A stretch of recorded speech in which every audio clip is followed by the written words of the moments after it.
the same way that Fnatic used to run with Pushu when he brought a lot of utility, but the AD carry picks have definitely trended back towards the hyper carries as of now. We saw the Jinx have an absurd amount of success over in Europe. It was the most wins, actually, from any champion in that tournament was Jinx, even though she was only played like 9 times. It's been a while and where you thought the late game is going to be the ADs to carry through for the team, but the way they're playing right now, you're absolutely correct, especially with needing the supports like Leona to come out. A lot of peel needed from the supports.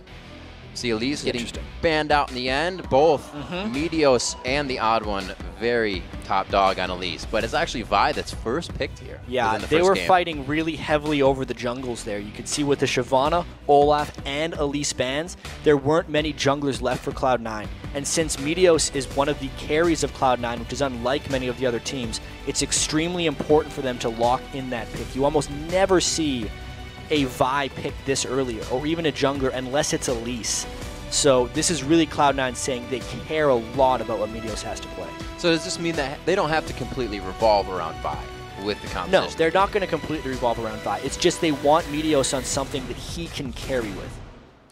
Well, that is his ideal situation. Meteos has always said only to enter the lane when he believes he is going to get a gank. So we'll see what his movement on Vi is. And quickly, one of the taste your choice pickups that has been there, Lucian and Annie coming in. It's kind of funny usually, but this is, if we think back to last year, this is only Annie's second appearance in the North American LCS. Xpecial was the one who played her first, but that was with Xin Zhao in the bottom lane. So definitely, even though it's been huge at Worlds with Tabe and in all of the preseason and promotion tournaments, somewhat new to the LCS, and now Xpecial's played it both times it's happened in the LCS. Let's have to see what Cloud9 decides to prioritize here. They're usually a team that wants things that does not let them fall behind early. That was really the thorn in their side, and any of their 3 losses they had was early game troubles. A couple of them were from the terrible level 1s, and that's actually diminished now in the 2014 season, because First Bloods that happened very early on in the game only grant 60% gold to the opponent. I know everyone's probably familiar with these, but I'm just restating it because it's this whole brand new season. And I'm with the brand new season, I'm super interested to see what these guys decide to play, because over in every other league, there's a lot of really different supports being played than in any other position. The supports are varying. Yeah. We got to see a lot of crazy stuff, especially if anyone checked out the European Challenger yesterday. We saw support Gragas. There was a support Malphite in the 3rd place game over in the OGN. And that's TheOddOne's Nunu coming back right there. Jungle Nunu. All the other junglers were pretty much gone for him. There wasn't a... Even though Cloud9 banned a lot of junglers for the TheOddOne, there's still Nunu left, and he is completely comfortable playing that. And the Nunu pickup isn't something we actually see a lot. It's here or there, but everybody plays it a little bit different towards the late game. At least so far in the 2014 season, we've seen it mostly in OGN. Right. Because they like to play a very heavy disengage control-focused game with the fast pushing and the vision control. That's what TheOddOne should be trying to do. They just got to make sure they have enough pick potential, which they're starting to develop with that Gragas. So they'll be trying to move around the map, get as much vision as possible, and then allow Bjergsen to make plays with his Gragas. Pretty sweet setup from TSM so far. Trying to mix it up. Like I said, we're going to be seeing these new things, and we'll have to see how TheOddOne decides to use Nunu, because, like we said, he likes that Elise. He likes those champions he can get in to help the lanes. TheOddOne was always on the back of Reginald to be there to help him, and Nunu's really there for utility. He's always been a pretty good counter jungler, too, as long as his lanes are having success. Right. Since they've picked Bjergsen's mid lane already, it'll also allow TSM to have the last pick for Dyrus, and hopefully counter whatever balls brings out. We'll have to see. He did bring out the Rumble once again for us over in the Boda. It's something that he has always been successful on, and really mentality for balls is something that always keeps him in the game. You can put him on any champion. Listen. No. Welcome to the North American LCS. Wow. So I was going to say that's going to be a Teemo top lane, but they already have the Renekton as well. Because Teemo actually beats up on most of the current top laners in League of Legends. People just haven't started playing him because they don't think he transitions into team fights very well. That was on the score sheet. You could see the sheet there being handed off to the ref saying, "We're done with this now, thank you." We'll be fine with Teemo. Wow, so I thought the Nunu pick was going to be really the highlight here. No. So the last time TSM was in a game with Teemo, it did not go well. They were playing against Gaming Gear EU at the World Playoffs, and that was Reginald's final game of his competitive career. Haunting him back with that. They did get first blood. He did get first blood. Pulled out the hide and seek. We're going to see what's in the top lane here. I actually figured Renekton would be going to the Team Solomid comp, but we see instantly they lock in that Nasus. A lot of stuff here. A lot of stuff to think about.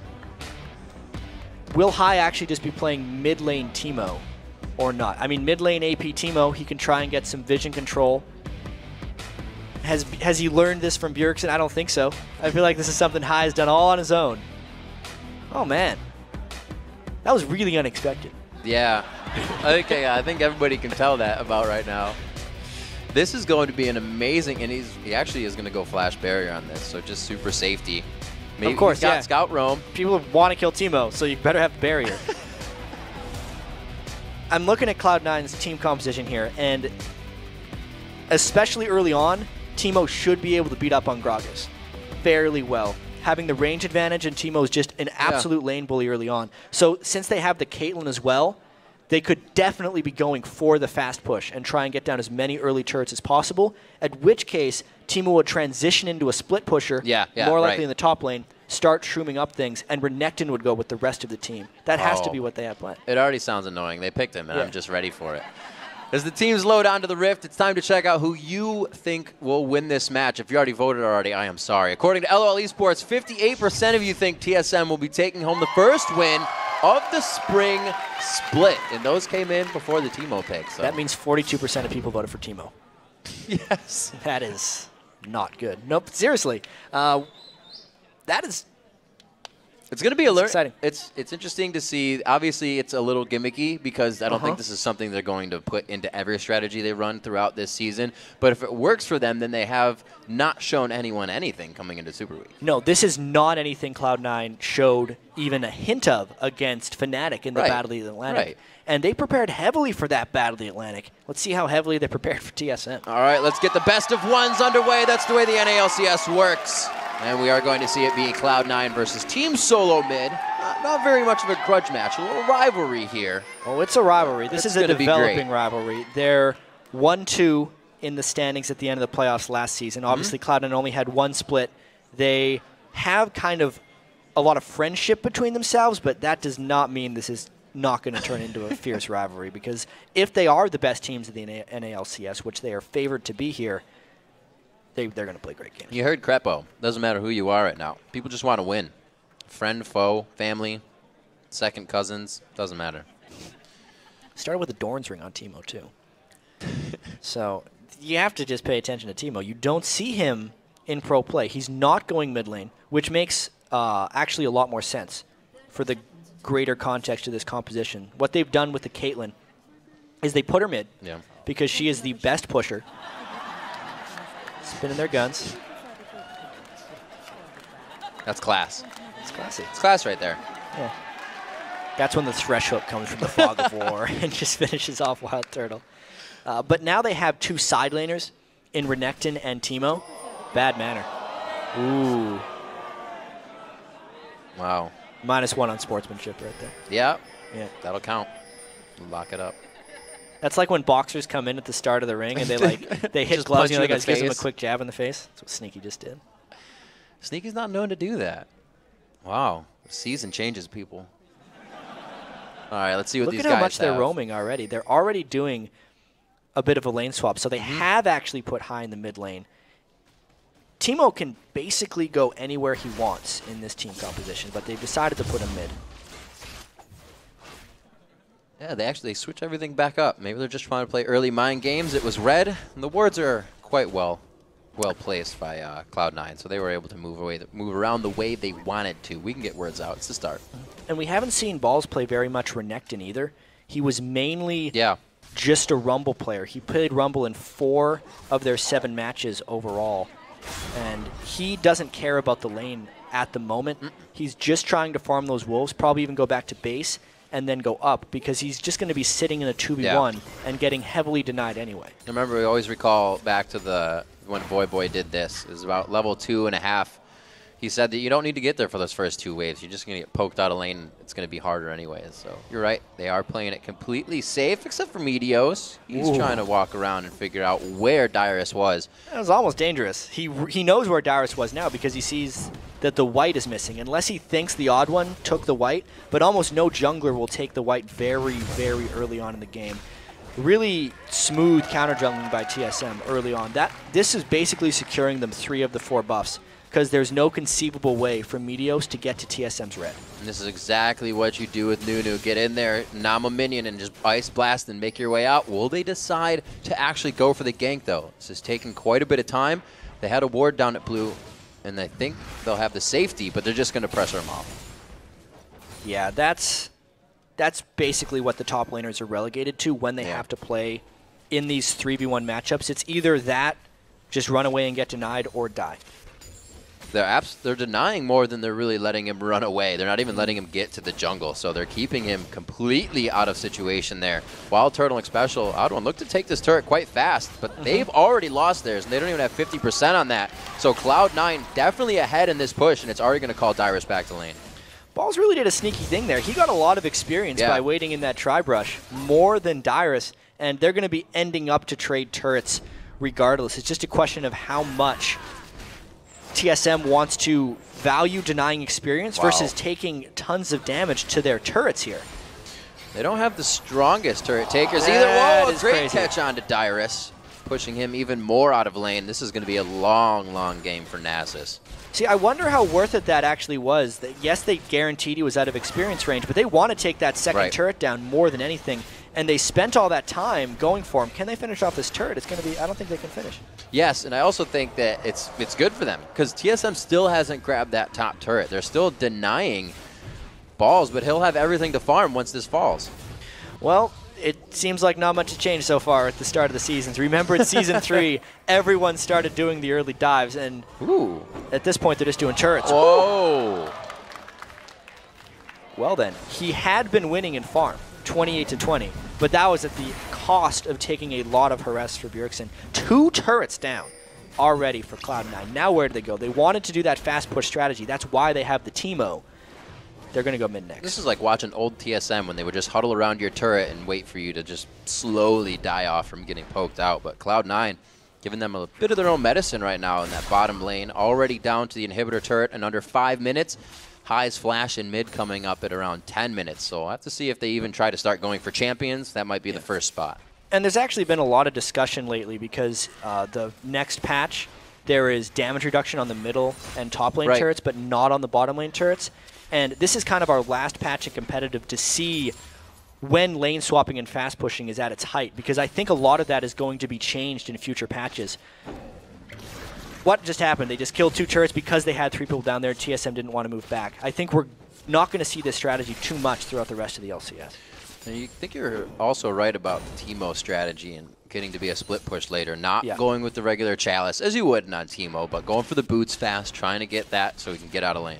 And also, with Sorcerer's Shoes early on Teemo, because his toxic shot does so much magic damage, getting early magic penetration really rips through people, especially if he goes up against Renekton. Or no, he wouldn't go up against Renekton. Dyrus's Nasus, he would be able to harass him down very quickly. And they have been able to find each other one time after another. Dyrus and Balls matched up now in the top lane. Not too much of a difference there. The CS is going to help, but Dyrus will get there in time since these guys aren't going to have too much of an impact on the overall game for a few more minutes. But what's interesting here is because Balls was able to sneak so much of that experience in the tri-brush, he's got a level advantage on Dyrus. So if we actually just take stock of who had the edge from all those early game shenanigans, it's absolutely Cloud9. They got 2 turrets and the stronger top laner. Well, one of the things that was said, as we mentioned by Z-Kent, was that TSM had very strong lanes right now, so this only helps Cloud9 to get through this phase into that fighting phase where hopefully they can put the team mechanics together with Meteos' ganks. 7 minutes on the clock. TheOddOne's just hovering on the outside of the left in mid. And it really hasn't proven too much other than that buff steal. They hugged a lot in the top lane, and it's kind of slowed down since then. Everybody was kind of like, yeah, this is what to do. Then what? Yeah. Well, right now, TheOddOne has a Sightstone. That's what we see a lot of Nunos do before Spirit Stone. He's going to try and get vision control for his team and maybe stop some of the Cloud9 rotations Yeah. and stop them from being able to roam to and from lanes. It doesn't appear like High is ready to start being the split lane pusher, because he wants, honestly, level 11, 12, 13 before he really starts becoming that super annoying, make a bunch of lights in your jungle type Teemo. Right. And at this point, TSM's trying to stop that from being a thing. And they're actually using Nunu quite well. Being, like with Lee Sin, one of the junglers you can build Sightstone on now and still be okay with it and not lose out in really your tankiness, is they have pretty much everything warded towards the bottom and the top side of the map. Already pink wards towards the top side of their own red. So vision is there's something they're putting in high priority right now. Yeah, and I wonder if it's because TSM is putting down so many wards that Cloud9 isn't deciding to roam back and forth, or whether Cloud9 just wants to make sure they keep their turret edge. With Sneaky and LemonNation just now deciding to lane with WildTurtle and Xpecial, it kind of seems like they're accepting their early advantage in turrets and then just trying to farm out a little bit instead of trying to roam around and extend that turret advantage. Well, that actually, if you think about it, works quite well for Sneaky and Lemon. We kind of said they have the weaker lane, so if you get rid of their lane instantly and they farm in a safe spot with wards all around them, then they're not really going to have trouble. These guys are kind of circumventing a lot of the problems they had in the early game with these movements. And as far as jungle ganks go, too, Meteos hasn't been able to get much going that's true. on. It's just what happens in these games where they take one or two turrets very early on in the game. It just confuses the routes for the jungle because those really long lanes are seldom gankable. And Meteos takes a white as far as counter jungling, and now he's trying to come up behind. High keeps taking hits in mid. The barrier's not there. The flash is about 40 seconds off, but he's going to be able to make it out quite safe. Bjergsen's starting to do a whole bunch of damage to High. High's going to want to get some magic resistance probably pretty soon. He's actually putting a lot of mushrooms around the dragon area. Maybe they're going to try and get control of that soon, but he has to go back to base. Otherwise, Bjergsen will kill him. Well, with him backing, it looks like they actually may... Oh, they have a ward on him, so they're not going to get there in any sort of sneaky way, if you will. But with him backing, I like the idea of going to clear it and make sure it wasn't going to be an advantage for Team Solomid. And if they had the chance, it was going to be theirs. 10 minutes on the clock now. Still haven't seen too much from these guys in the top lane. Balls is managing to keep that level advantage plus CS advantage in his favor. Looks like he's just going for the orthodox build for himself. I think Balls needs to do more against Dyrus' Nasus. He had a 2-level advantage on him earlier on, level 5 to level 3. He needs to be either farming between Dyrus' turret, counter jungling, or doing something other than just wasting Nasus' time up here. Dyrus is still farming at the turret, and now he's even equal in level. Ball's not taking advantage of his advantage right now, and he's letting Dyrus back in. I almost feel like it's going to be tough for Cloud9 to really hit the team fight phase. I mean, what does Teemo really offer to a team fight if you're going to have Gragas and Nunu Nasus running into the fight? What is who going to offer? Teemo? Teemo, yeah. Not much. Yeah. Teemo does not. It's going to get scary for for Cloud9 as this game goes on. No. Already. They have to start being a split push team, and that's what they're working towards. Yeah. They're trying to kind of smother on top of TSM's map control. TSM's not too much of a team fight team either when you consider just Sightstone rush Nunu. That's not a huge team fight thing. He has some zoning in a team fight, right? But he's mainly about either disengaging or finding picks. See the back lane. WildTurtle and Xpecial rather backing off in their lane. Only a Phage coming out right now to the BF sword for Sneaky, as he's trying to go Bloodthirster, which is different for him as well to have Caitlyn there. He's going to be a primary source of damage for the team coming into this one. And LemonNation is actually buying up more wards than usual for the early game. So the little changes as well that we were talking about. Yeah, he's just now picked up his upgrade to Nomad's Medallion, but no, he's only got about 16 gold generated on that so far, so it's very new. He hasn't been getting that from the start. And it's really just a slow farm fest. I wonder how Sneaky will transition into a later game, because he had so much success on Ashe, for instance, just initiating team fights. He can't do that on Caitlyn. He needs to sit in the back and just be a carry, and that's not the style we're used to seeing him on. It doesn't mean he can't play it. So as we're kind of sitting on the back heels here for both teams, we saw an explosive beginning. They both kind of had the same idea. It's definitely Cloud9 that put that into action as Team Solomid tried to bring it back in their favor. And there you can see High, a little bit aggressive, being read there by the wards, and just Bjergsen being Bjergsen, keeps himself safe. But it looks like Cloud9 is finally trying to mobilize and get something else going here other than the laning phase. It's about time right here. It's a Bloodthirster completed for Sneaky. I thought they were going to do this way sooner, Riv, but now they have 4 people in the mid lane. They have a lot of shroom control on the sides, or at least they did a little while ago. Hai's trying to get more that he has the blue buff, and they're going to do their best to push up, especially since they caught Bjergsen during a back cycle. Whoa, LemonNation grabbing TheOddOne. Didn't really need to put damage on the turret.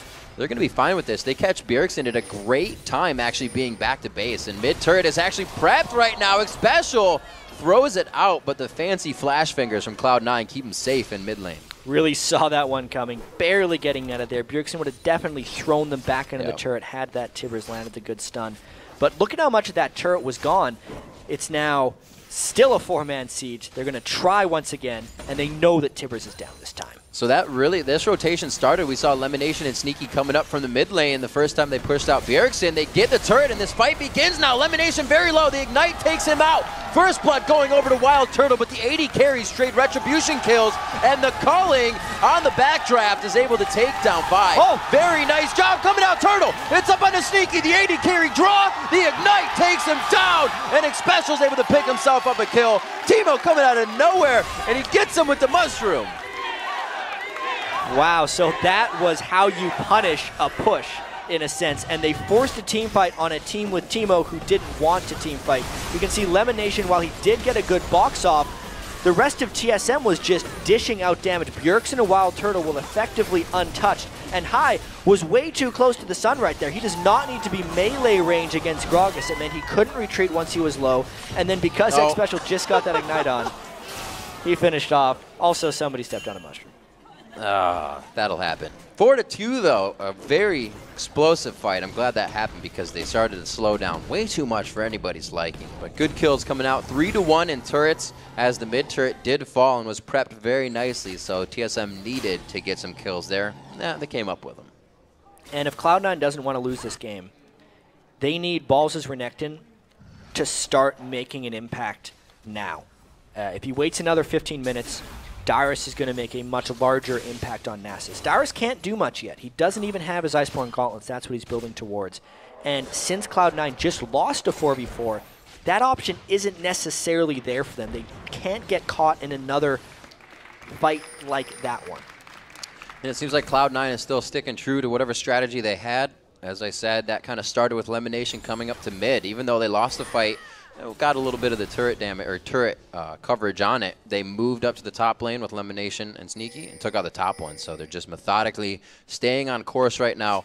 Looks like Hai will find Dyrus. Whoa! That was some big damage right there. That blinding dot hurts. Just a little bit. I don't think Dyrus wants anymore, but it looks like he thinks he can keep the Wither in range. The body slam through the wall. Hai's not taking too much damage. Dyrus may be able to get himself back in this for one more Wither. Oh, the last barrel. What a do-si-do by these guys. Both teams trying to get into the fight and see which was the best angle. Bjergsen able to make it out quick enough. Ace in the hole.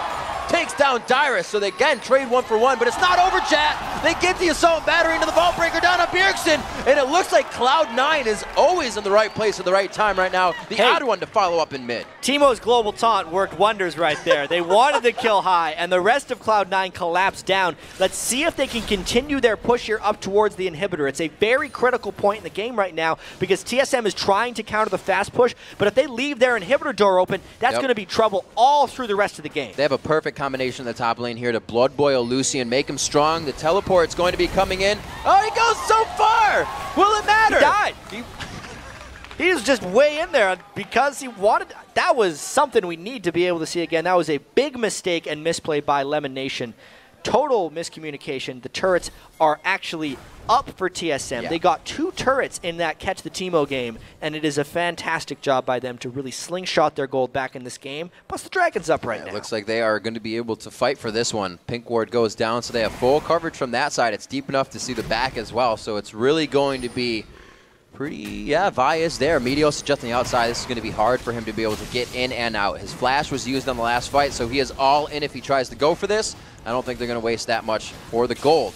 It's not that big yet. Really? He gets it with the Piltover Peacemaker. An amazing hit. The early smite coming out, the smite for Meteos did not happen, so that was an ability take. No, it was a Caitlyn steal against a Nunu. OddOne completely messing up his timing on his Consume plus smite because nobody should take Dragon from a Nunu, especially the OddOne. Really, the only thing that can happen is you're relying on your team to burst with you.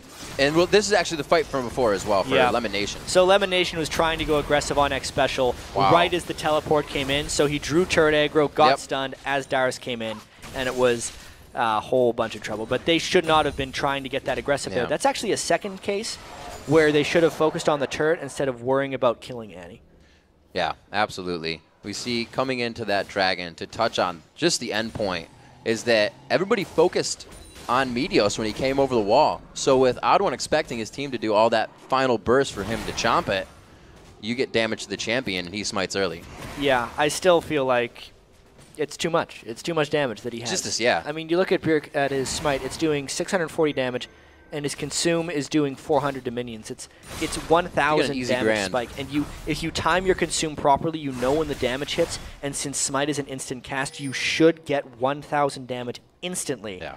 And it should not be stealable if you execute properly.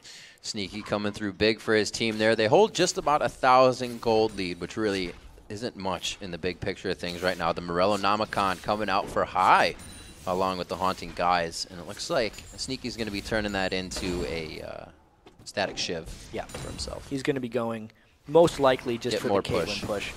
They want to continue to push this game. They had the 4 turrets at 15 minutes into the game, which is a very early time to have them. But really, after they got those 2 kills on Dyrus and Bjergsen, they stopped that one. It looks like Meteos was trying to catch himself at Dyrus, but he just was a little bit too slow.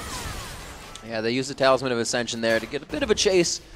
They were not able to pursue fully. So 4-3 in turrets.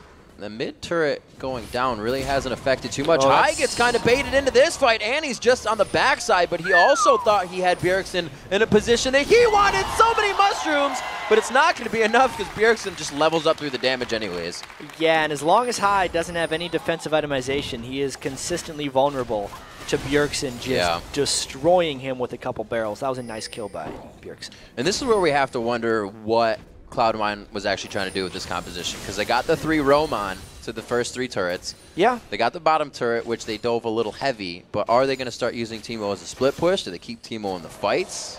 High's kind of trying to do his own thing right now, and it's not really telling the story. I think High wants to farm up a little bit more. He does just have his Morellonomicon and his magic penetration right now. As long as Cloud9 stays in the game and continues to split push smartly without taking deaths, then his shrooms can get powerful enough that they can bait TSM around some objectives and maybe get them low for mushrooms. If we notice TSM, they don't have a Sona or any type of Soraka, Taric, Kale, things that can heal well off of mushrooms. This might be big for them if they can get Dyrus to teleport away and into this fight.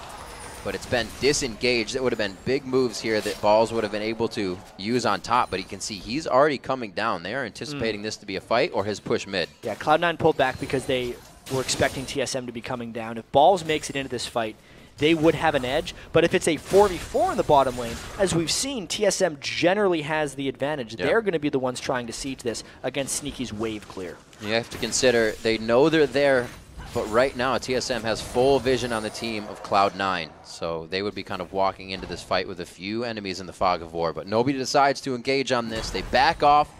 Balls did a great job of rotating down, pressuring that mid lane, so they didn't really have to focus in the top. Yeah, games with the mid Teemo are a little weird. Yep. As far as progression into the mid and late game. He is kind of like a second AD carry, if you think of it like that, but he gets to preemptively place all of his mushrooms to really want to fight in the same areas. So it's maybe a cross between an AD carry and a Heimerdinger, if we're really trying to do this one. And TSM needs to be very careful not to chase into the zones that High has set up.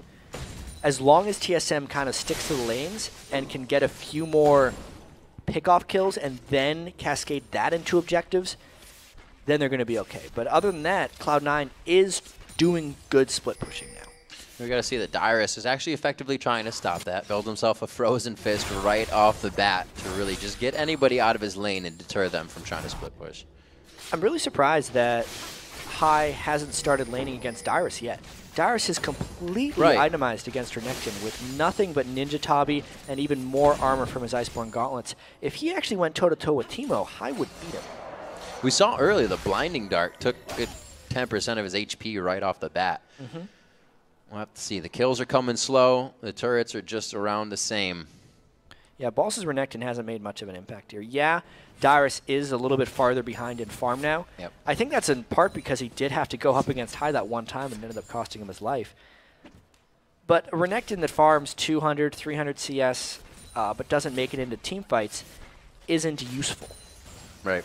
Yeah. Team Solomid trying to get that vision up. TheOddOne getting caught there. They do a perfect job of getting him on the side. WildTurtle, ace in the hole, takes him down, and Boss is going to be able to segregate the rest of the team. Nice there. hook. Great hook onto Xpecial. They take him down. A double kill now for Balls. He is finally able to get himself what is needed to make an impact in these fights. That's really important, actually, because Cloud9's already set up a couple of those mushrooms, and it was actually one mushroom that ended up helping to damage with that hook from LemonNation. TheOddOne was trying to get some of his map control back. If we actually look at the entire screen here, he's lost vision past the jungle. Right over Shroom, trying to check if there is a dragon, and he just got a face full of Cloud9 right there. They've been waiting for it. The rest of this fight was just them chasing him down. Very good hook, obviously, by LemonNation, but TSM was already in full retreat because TheOddOne got taken down so quickly. And that's their zone control in teamfights. I was just about to mention that. It's almost like Cloud9 used not having as many wards to their advantage, knowing, well, that's not their advantage, but knowing that TSM is warding so much, let me say, because they have a Sightstone, but they also upgraded to Ruby, so that means they have wards everywhere, most likely. So when Cloud9 find out where they weren't, they hid there, and they ambushed. And they're forced into all getting sweepers, too, which is actually decreasing the amount of wards TSM can put on the map. Right. Now that High is starting to become more of an annoyance on his 1-in-3 Teemo. Even though it doesn't look like he's impacting the game, he's having some very heavy swings on the way TSM moves, the way TSM thinks about playing, and the way they build their trinkets.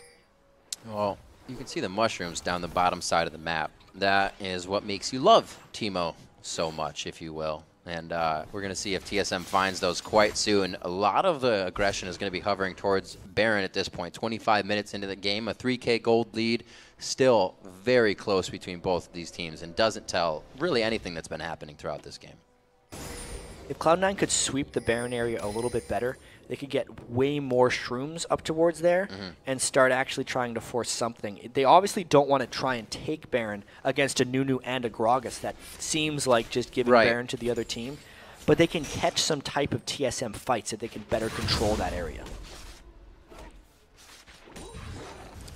Good amount of burst now on Bjergsen. He has had that Rabadons for quite some time now that the Athene's finished, but it looks like High isn't going for any resistances really for himself.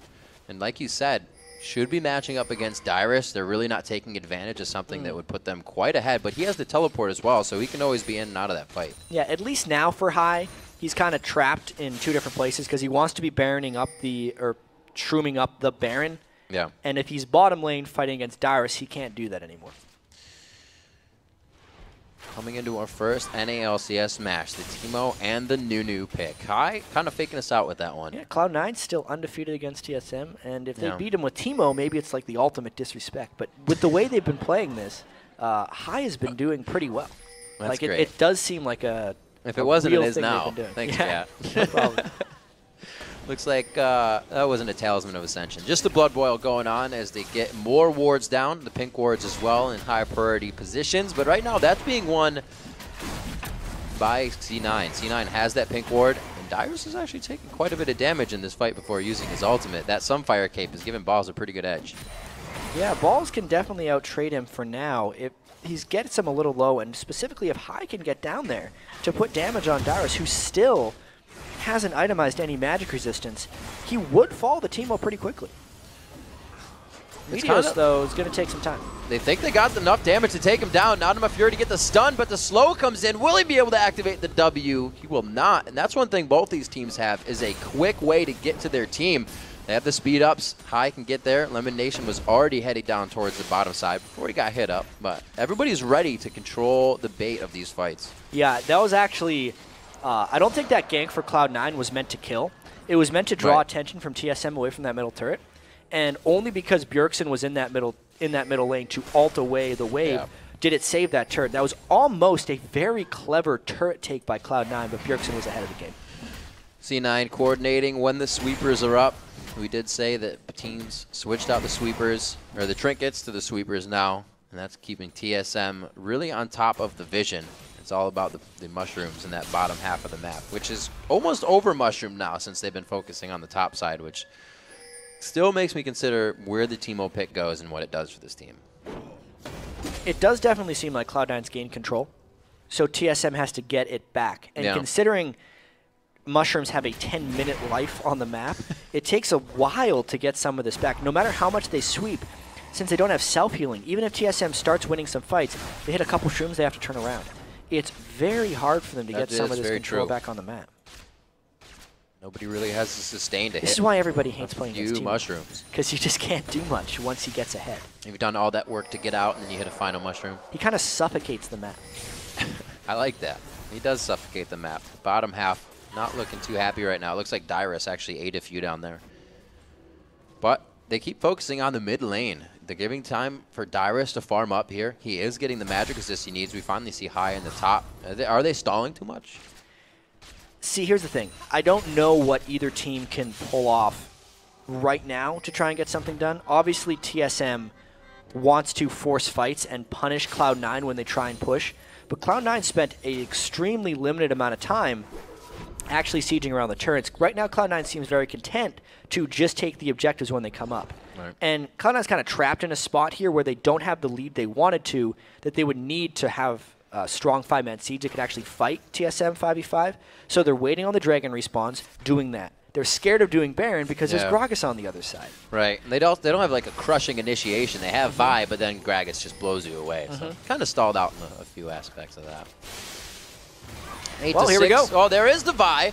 Where's the Gragas barrel, though? Whoa, Xpecial may not even get that for himself. The explosive cask is still up. Bjergsen finally uses it, but it's incomplete defense. It's when he was dying. TheOddOne looking to go down next. He tries to put Absolute Zero in a great spot. LemonNation with a nice fling onto that, but actually the kill goes to Balls, and they're able to get another kill onto Dyrus, leaving only WildTurtle to run for his life. So here's the big thing that Cloud9 was waiting for, is TSM stopped just defending their turrets, and they started moving into the shroom field. And they hit a couple, then Cloud9 initiated clean on through them. That's why they won that fight so decisively. It was the setup time that was required for that. Now Cloud9 has the edge they wanted. Really a great lockdown onto Xpecial. Tibbers was seen in that fight, but he was downed instantly as well.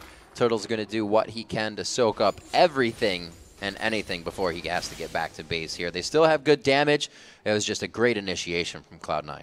Absolutely, and you saw how low Xpecial was before that. Some of that, I think, has to happen from just not having that much self-healing going into that as they're just taking this Dragon.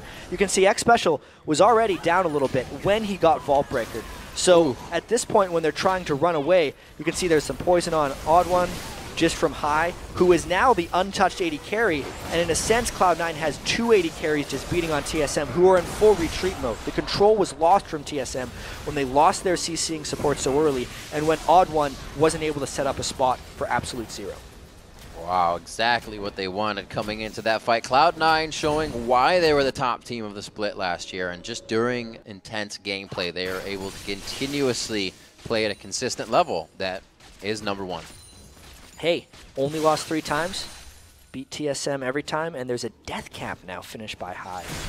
No defense. If he ever gets caught out by Bjergsen, that fight will not be in favor of Cloud9. But it's the shrooms that means TSM has to win fight after fight to come back, and with the Baron buff, all the objectives that they've accumulated, and specifically the fact that Sneaky is sitting on so many powerful items right now. He's 4 full items compared to WildTurtle, who doesn't even have his last Whisper yet. Balls is getting pretty big, and right now that's one of the big factors. WildTurtle wasn't even in the fight long enough to take damage, which means you know he wasn't doing damage to anyone. Balls was chasing straight ahead for that kill, and it looks like they want to do it again. setting up high even towards the front line. They have Baron now, so they want to get this 4 minutes of use out. They have about 2 minutes left on it. 32 minutes in the game, and this is when we would said the game would be somewhat over between these two teams, but it looks like they actually have quite a bit to go depending on this next fight. Yeah, Cloud9's average win was in the 30-minute range back in the Season 3 split, but they were dominating pretty much everyone. There was a time in this game where TSM seemed like they had a bit of an edge, if not already controlled TSM a little bit, but they're looking like they're in a lot of trouble now. Just a couple hits from Sneaky force a retreat from TSM, and that turret, even with the wave clear from Bjergsen's Gragas, was just not defensible. Piltover Peacemakers just absolutely tearing through WildTurtle right now. It's not something you want to see happening. Well, 16s, they're still pretty much the same.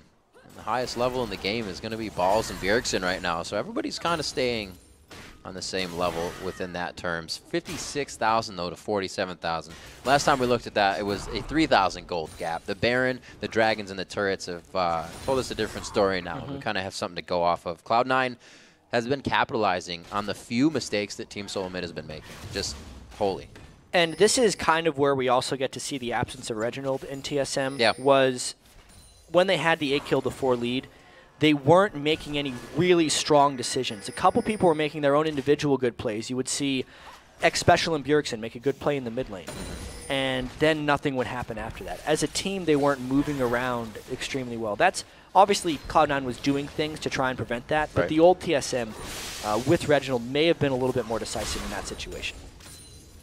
More turrets in favor of Cloud9, and these aren't even ones that are needed to be used for purchasing items right now. They are fully in the driver's seat of this first matchup here in the Spring Split. And it looks like they want to get the first win as well and keep that record going strong. High, not even with the team right now. He's going around to make sure he can be a nuisance, make sure he can place more mushrooms in case of pretty much anything. That's really the situation. Get the lanes pushed as well in mid. It looks like they're going to keep going at the split push. Yeah, I feel like they're going to be taking their time with this one. They slowly were able to get their lead in the first place. They have waited out this entire Baron just pushing around, and now they're kind of, I feel like they're going to be refreshing their Teemo shrooms in the jungle of TSM, making sure they're always up. When the next Baron comes through, it's going to be a literal minefield for TSM to walk through, and Cloud9 may be able to just get another one. Obviously, in the meantime, if they can get a catch on someone, they would take it, but they're completely content playing this one safe. And this one's a really, I gotta have to say, it's a thumbs up to Meteos if he can find and engage on the next fight. For TSM to be pinched into their base, Gragas, Tibbers there, that's going to be quite hard to get a good initiation and without your team falling behind quite hard. So it's up to Meteos, really, if he can put this one, unless TSM steps outside the base, but why would they want to do that right now? So what happens now if Teemo wins Game 1 of North American LCS? How much more popular does he become? I'm so glad ranked just refreshed. Yeah, I know. Nothing could go wrong. We won't see many Teemos in a new ranked game. Oh, dear. Thanks, High. Especially with his Leandri's Torment at this point. If someone hits a Shroom, and they don't have much magic resist, which no one on TSM really does, a third to half of their health with one hit. I mean, let's look. Every individual Shroom is dealing 810 damage, and that's not counting the Leandri's burn. So, look out. I don't want to. There he is, just hobbling down in the bottom lane. He looks safe. He looks safe, right? That's completely safe. And he just puts a ward over the wall to make sure he can kill anybody he needs to.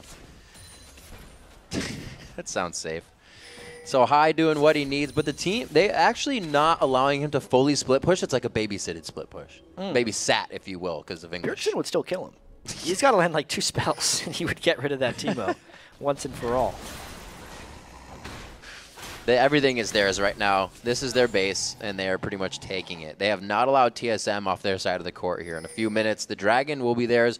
Baron is in 40 seconds, and really that's the only thing they may not want to do unless they get the fight that they haven't gotten yet. It's been a slow game since that last fight. Absolutely. Cloud9 has just decided that they have the edge. They got that fight because TSM finally tried to take some of their territory back, and they couldn't do it. Yeah. So at this point, until Cloud9 invades deeper into TSM's territory, TSM's not going to put up a fight. If TSM comes back into the Shroom land that has happened from Cloud9, they're going to get fought again. But until that happens, we get to see Cloud9 farm. TSM is making it out of their base on this one, and it looks like Cloud9 is letting them have everything they want about it. Looks like they're going to get down to mid-turret here. Could see a pinch from both sides. That teleport on Dyrus is up, but they're not choosing to do any sort of split pushing, and they're literally trying to ward up and get vision of all of mid lane as they go down it, because this is what feels safe to them right now. Exactly, and they're staying in the lane because they know that's the place where the shrooms are probably not going to be. Everybody got a pink ward? The back. Right. This is the place where TSM would want to fight. If there is a fight they would win, they would want it here. You can see the second Cloud9 does come back in, they start to really measure each other up in strength, and it's usually TSM backing off a little bit more. They know they have the siege clear. They can keep stopping stuff at a turret, or stopping minions at a turret, I should say. They're the ones to lose this one, right? It's Cloud9 that's trying to win this one very hard. So TSM's just kind of letting the ride go, and hopefully they get a good fight. Yeah, Cloud9's not deciding to fight them in open ground, though. Cloud9 would only, because they're smart, they're only wanting to fight where the Teemo shrooms are. And it's on Cloud9 to try and catch someone in the open where the shrooms aren't. And at this point, with the Baron happening, TSM should go straight up the mid lane, because that's what they know is safe, and they can actually get something there. They are going to try to take down this turret. Baron's going to go to Cloud9. This means TSM feels that they can take what they need here and make the fight still happen in their favor. They're getting good poke damage, not even good poke damage onto Balls. He's going to keep them there for the fight. He is almost locking down 5 members. They don't want to move. They're all magnetically attracted to him, and Dyrus is the focus for Cloud9 right now. This could give WildTurtle and the rest of the team enough time to do damage, but Cloud9 is just too tanky. Meteos coming through, the AoE damage picking up 2 in a row. Bjergsen is the last one standing. They only lost Sneaky. Yeah, that was a completely landslide victory for TSM. It was kind of the best chance TSM had of finding a fight, but they were so far behind. 12,000 gold plus Baron before that one started. It's just Cloud9 steamrolling through TSM now. Really focusing to a great fight, or not focusing, I should say. Both the tanks getting a little bit of love in the beginning of that one. I think it cost TSM a little bit of damage, and there are now inhibitors going down at 39 minutes into the game. 14-9 is the score. As we saw, the champions started to be farmed more than the turrets now. That is 7-4 in turrets. And just kind of to go back to the team compositions, when Team Solomid picked Nunu, they picked a heavy control composition as we looked at this. So if they get caught in a full team fight and don't move, they're not taking advantage of his mobility edge, since they lost that with Teemo.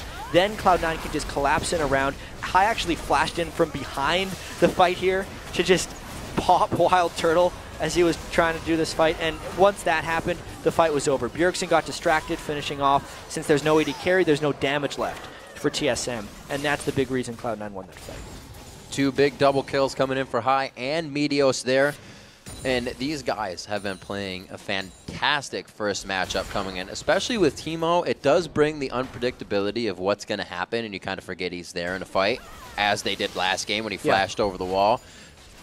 But he doesn't really bring anything to the fight, so it's also kudos to Hai for making it work this well. I think a little bit of this is the element of surprise. Right. And innovating AP mid Teemo in competitive play here. In competitive play, I like that. We'll stick to that. Yeah, in competitive play. I mean, the European Challenger Series yesterday had the first Yasuo Trundle I had seen, where Trundle would throw up his pillar, and because that's a displacement, Yasuo could ult off of it. And it was against Ocelot's Challenger team, actually Gamers 2, who did not move on, and they are out of this particular Challenger Series now. Because it seemed like they weren't ready for it. They didn't know how to deal with the initiations. They were shocked, and once it happened a few times, they were kind of lost as to what to do. I think there's a somewhat similar thing happening in the TSM game, is TSM hadn't fought against Hai's mid lane Teemo before, and even though Bjergsen killed him a few times, once he started to kind of control both sides of the map, since he was a mid lane Teemo, and he was getting shrooms down in the Dragon area and in some of OddOne's jungle entrances, TSM just lost their map control, and they didn't know how to get it back against a Teemo. That's the big reason Cloud9's pulled ahead. Dyrus getting a little bit of focus from the lockup as Cloud9 knows they have the lead. They know, usually you say, oh, we want the hook up, but the hook being down isn't really even that much of a problem for them. Again, they get another one onto TheOddOne, straight on, threading the needle. Meteos to WildTurtle on the back line. Absolute Zero goes down, but nobody's really in it. Just the tanks eat up the freeze, and it looks like they are going to keep pushing Team Solomid back into their base. The inhibitor easily going to come from this, chat, and Cloud9 continues to flex their muscles. Yeah, they are so strong right now. Baron buff still ringing around a lot of them right here. 6 items fully on Sneaky, 400 CS, because he has been free more than anyone else to farm as much as he wants in this game. That's it. To compare the AD carries as well, you see 6 items Sneaky. You're looking at that Bloodthirster still being finished and the Magic Resist item still being finished, which are wholly and completely finished on the other side. 4,000 gold separates the AD carries. And you'd think a lot of times if you have a Nunu on your team, it can make up for some of that gold disadvantage. Right, Gil speed. But when you run Nunu with Lucian, it is really just for the mobility, because Lucian isn't an AD carry that relies heavily on his auto attacks. Right. He's a lot about weaving his spells in between his auto attacks and getting those double shots off. The Blood Boil doesn't help him as much as it would Caitlyn on the other side. Right. Even with all that, like, Lucian Nunu is still really popular, but it's because of the map control and mobility, which TSM is not taking advantage of. Another dragon for Cloud9, 6 for dragons, 2 for the Baron. So these guys have really just overall controlled the entire game. It's something we've known them to do, and they made it through laning phase a little better than we would expected from what happened last. That was one shroom on Dyrus. It needs to stop. There we go. Look out. Okay, he's staying with He's the like, minions. where are the minions going? I can follow these. Their personal sentries. They hit one. Everybody is just, it's like a huge hailstorm that everybody's trying to get away from. You just see them all running home. Poor 15 guys. to 9. And it sucks for TSM. At this point, it's pretty much hopeless for them, because they've shown they can't win straight up team fights. You clearly don't beat Teemo by running through his shrooms on the other sides of the map. And those are the 2 options TSM has here. I'm sure TSM would be loving an Oracles right now. Figure out what's happening around them. Well, Cloud9. they got all those sweeper guys. They're not working that well. Can't sweep them if you're just going to walk into it first. 44 minutes on the clock. The front door is wide open, and the welcome mat has been placed out by Team Solomid. They're going to go ahead and give up this inhibitor. They're going to stretch it out most likely to the top lane here. They have the bottom lane already pushed out and everything already warded. TSM has actually reverted to not really needing to ward anymore. The only thing they have is in that bottom lane, so it's almost as if the Nunu itself fell behind in the vision. Cloud9 was just able to overcome it. Yep. I guess when you don't want to go in your jungle, you can't ward your jungle. You can't ward your jungle. Exactly. This is going to be their tried inhibitor number 3. It wouldn't surprise me too much if Cloud9 waited a little bit longer, decided to pick up another Baron just for the safety. You can see this game stretching quite long because Cloud9 is taking their time, and really the only fights they've taken are the ones that TSM has kind of opted into. Cloud9 knows that they could have starved out TSM this whole time, and they did. And they waited for TSM to go and walk into their territory. Cloud9 has 3 Banshees, 4 Banshees Veils. That's kind of mean. You're dodging pretty much all of those ults that make you not want to initially dive, especially that's on Meteos. If they don't get the right ults onto him, he's in and to the back line, as he was last time. He hit WildTurtle straight past the inhibitor, and Absolute Zero didn't even keep balls off of him. Sneaky didn't make it in. He can just shoot it from over the top. Oh, he's got a Thresh Lantern now. Come on, hop, take the lantern. There we go. That was the time to take the lantern. That was pretty mad life-ish. Got a loose definition of what mad life is nowadays. So we got Dyrus still clearing out in the bottom lane, as he does, pushing minions. And we're going to see if they can get to this top lane. The inhibitor turret is the last one that sits. 11 turrets on the map. There's 8 crushed down by Cloud9 right now. TSM has only been able to find 4. So really, they're hovering home base pretty much all game here. They've had a tough time. Whenever Cloud9 wants, they can probably go in for the final fight here. They're going to wait for as many spells for TSM to burn as possible. Culling definitely hurts. Sneaky's going to have to go lifesteal a little bit off of that. But to talk about your Banshees Veils a little bit more, actually, is it has stopped TSM from making any type of comeback in a sense. Because either Xpecial or Bjergsen wants to initiate with a Tibbers or an Explosive Cask, and if it's onto a Banshees Veil, that is not possible. It's like a different form of the Gambit Guardian Angels. Yeah. Uh-oh. Special. Oh, man. They're hitting everything at full length right now. Great catch there by WildTurtle. Cost him a bit of health, though. A lot of health. They're going to get this turret off. It's the poke damage that they have is very hard and conditional to get, but they're doing it over and over again. TSM's letting it land. Inhibitor now to go down. They just took down Dyrus, and that's a 70-second timer. Yeah, and Sneaky is at max items, which is why these guys are melting so hard. High and Sneaky both hitting the same target. No matter what he has, is going to die in under 5 seconds. So they're just going to crush through this. If TSM wants to fight him, Cloud9's going to end it. 50 seconds on the Death Chamber for Dyrus. They take down one turret. Even the net does a hell of a lot of damage there to Lucian. WildTurtle backs off to the fountain to get what he can. Locket of the Iron Solari goes down, but is it enough? The absolute zero put out for show. And it looks like the Nexus will be the next to fall here. The culling comes out. They are just absolutely taking everything they can away from TSM. And the win, 17-9.